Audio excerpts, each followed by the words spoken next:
Hello, my name is Jim James. Welcome to this episode of Speak PR. Today we're going to talk about the gimbal, not the character from Pulp Fiction, but the gimbal, which is the motion stabilizer that I found really useful for when I'm making short videos or when I'm streaming video on live to Facebook, for example, or to LinkedIn. Now, quite often when we're taking still shots, we've got lots of opportunities to go back and edit.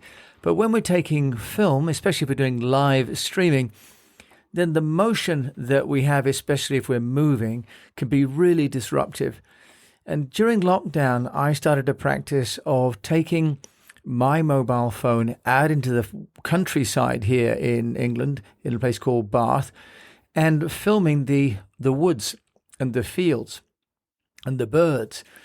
I was doing this for those people stuck in lockdown because I felt those people who couldn't get out might like a little bit of peace and a little bit of countryside.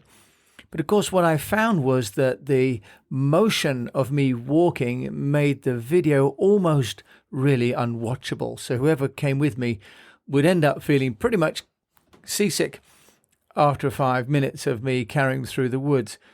So I went out and had a look and bought a gimbal. That's Gimbal, which is a motion stabilizer. Now, you'll have seen these motion stabilizers if you see the behind the scenes movie takes, and the cameraman will be carrying one of these. And especially you also see this when you look at, for example, sporting events. There'll be someone with a video camera mounted onto a suspension cage, and then that will be in a harness, so that if they're tracking the soccer player, for example, or the golf player, as they're moving, the viewer isn't seeing all the motion of the person who's actually carrying the camera. So I had a look at getting myself a mobile videography stabilizer.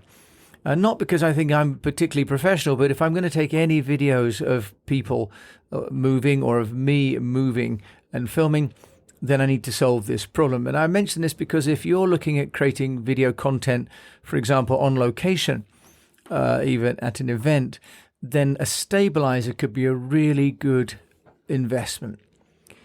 Now, the gimbal works in a pretty simple way. There's some gyroscopes inside, and just like on your mobile phone, now they're all, of course, software gyros. But the gimbal that I purchased was a DJI Osmo Mobile 3. And this particular piece of kit has a handle which feels a bit like the handle of a pistol. And you hold that, and then it has a swing arm which is foldable, and that swings up, and you place the phone into the swing arm, much as you would into the cradle, for example, on a car phone device. So you snap your phone into the gimbal, into the cradle there, and then you turn on the gimbal. It only weighs 400 grams, the gimbal, so it's not heavy, and it's very easy even for small hands to use. And on the Osmo, the DJI model that I bought, you can have phones that are as small as these, for example, the iPhone 6, and I've got an XS Max. So it just reaches that with a 88 millimeter wide and up to 9.5 millimeter thick phone. So you can pretty much get the largest mobile phone into this Osmo cradle. And with that phone tucked onto the cradle, you can move it around. Then you turn on the gimbal, and it connects via Bluetooth to the phone. And there's an app that you have on the phone, and you open up the app. And what happens then is that the gimbal becomes the control device for the phone. It took me a moment or two to get the hang of this. At the beginning, I was trying to operate the phone separately to the gimbal, but they really are connected to one another with the Bluetooth. And so on the joystick of the gimbal, you have a thumb dial, a bit like you would, for example, on a helicopter pilot's joystick. So you have one button that you can move, that you can rotate, and that will then pan left, right, up and down. And there's a little motor in the gimbal that basically moves the camera, and it moves the camera 180 degrees so that you can track and move things even when you keep your hand still. The camera also tilts forwards and backwards, so you can be filming the floor and pan up to the sky, for example, or you can do a panorama from left to right and be panning up and down at the same time. So it's an articulated joint which is powered by an absolutely silent motor. So there's no noise that's emitted from the gimbal that would actually appear on your device, on the recording. And what the app does then is to give you a number of quite different and quite cool functions. And I found this actually quite inspiring. So one of the cool functions of the Mobile 3, which is an upgrade from the Mobile 2, is that it recognizes a palm and it recognizes a V gesture. And what this means is that you can actually film yourself because it comes with a tripod stand, and you can walk and it'll track you. And when you put your palm up, it will stop the device moving and hold the frame.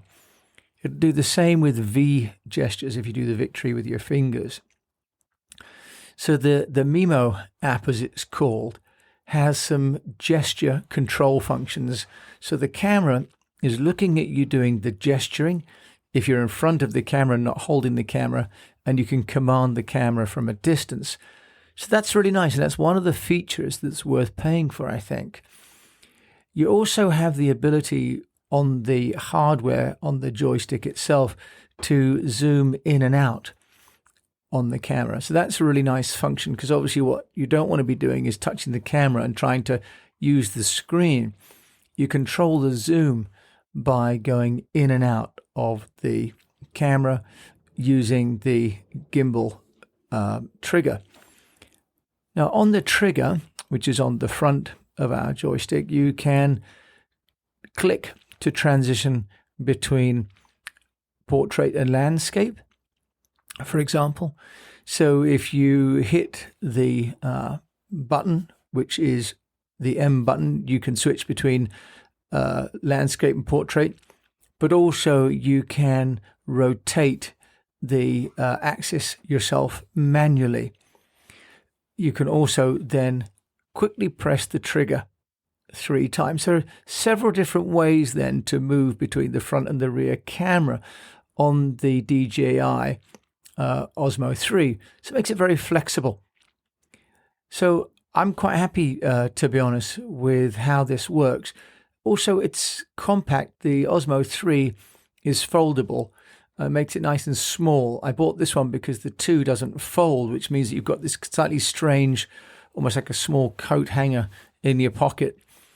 But when you fold the articulated arm of the Mobile 3, it really becomes small enough to put in your coat pocket. It actually comes with quite a nice convenient box that you can carry things around in. So I'm quite a fan of how the packaging there has worked. What I also found was that the weight of it is not too great at 400 grams. So you can actually carry that around for a full 5, 10, even 15 minutes without getting any arm ache. Now, the Osmo products come from the DJI company, which is headquartered in Shenzhen. And DJI is one of the leaders in building drones as well. So actually, DJI has a lot of gimbal offerings, actually now 4.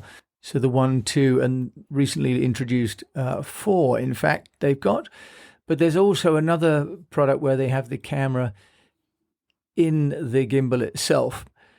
Now, in terms of costs, you can be looking at the gimbal that I bought, was just £99 on Amazon. There's another one that has been profiled by the New York Times called the Zhiyun. They're all Chinese. And that is, again, just about $100. It's £80. And there's another one called a Hohem, which is £87 on Amazon. So the gimbals are all at just about £100 or less, but it's worth, in my view, paying more and not less, because once you've paid £80, if you don't get the functionality, it can render the piece of equipment useless. So for an extra £10 or £15, you can get a piece of kit that really works well. Now, the DJI app has got the opportunity as well to create mini movies on it. It has some stylistic renderings, so you can film and actually edit the video and do, for example, a kind of grading where you're changing the coloring of the video itself already on the phone, all in basically real time while you're on location doing the filming using the gimbal. Now, what's kind of cute then is you can make films using the gimbal, and then in the software on the phone, you've got some opportunities then to do things like editing them together. Now, the big focus on the app is around storytelling and story creation. So what they do is they have a large number of videos that come to you in the app itself to kind of show you how other people are creating content. But then it also allows you to create your own by using the AI editor, as it's called. So you could have, for example, some photographs already on your device. You could have gone out and taken some shots. You could have some legacy content that you took already, for example, and then you could be making some content on site. And you could blend all that in, and the app has the ability to do rendering, but also adds in, for example, music clips into the background for you. So when you create all this content, edit it all down, it'll mix audio track. And then, of course, you can export that as a video file and use one of the amplification platforms to send that to, for example, your Vimeo or your YouTube account. So the gimbal is a really useful piece of kit. For less than £100, $120, you can create professional quality videos.